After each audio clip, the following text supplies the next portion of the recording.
नमस्कार मंडळी, श्रावणातला पहिला सोमवार आणि नागपंचमी एकदम मस्त असा योग जुळून आलेला.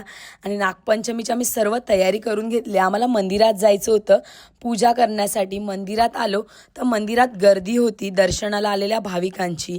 त्याच्यानंतर इथे आहेत आपले महादेव. तर महादेवांच्या पिंडीवरती जल अभिषेक केला, त्याच्यानंतर दूध अभिषेक केला आणि महादेवांच्या पिंडीवरती अर्पण करण्यासाठी आणलेला आगाडा माका हे नागपंचमीच्या दिवशी खूप महत्त्वाचे मानले जाते.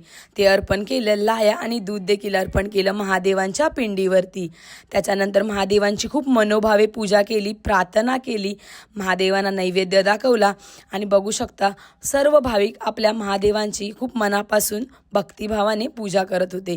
बाहेर आलो मंदिराला एक प्रदक्षिणा घातली आणि समोर नंदी महाराज होते, त्यांची देखील पूजा करून घेतली. आणि मग तसेच मंदिरामध्ये आपले गणपती बाप्पा आणि आपले हनुमानदेव दोन्ही विराजमान होते, त्यांची देखील पूजा करून घेतली. आणि तिथून आम्ही गेलो बाजूलाच असणाऱ्या श्री दत्तगुरूंच्या मंदिरामध्ये. दत्तगुरूंच्या पादुकांची पूजा करून घेतल्यानंतर आम्ही गेलो, समोरच होतं दत्तगुरूंचं मंदिर, त्या मंदिरामध्ये दत्तगुरूंची पूजा करण्यासाठी. दत्तगुरूंची पूजा केली. दत्तगुरूंबरोबरच तिथे त्या मंदिरामध्ये स्थित होते साईबाबांची देखील पूजा करून घेतली. आणि तिथूनच थोडं पुढे गेल्यानंतर त्याच मंदिरात होतं देवीची पूजा करण्यासाठी. देवीची पूजा केली, देवीला हळदी कुंकू अर्पण केला आणि सुंदर अशा आमची नागपंचमीची पूजा देखील करून झाली. आणि कसा वाटतो व्हिडिओ नक्की सांगा.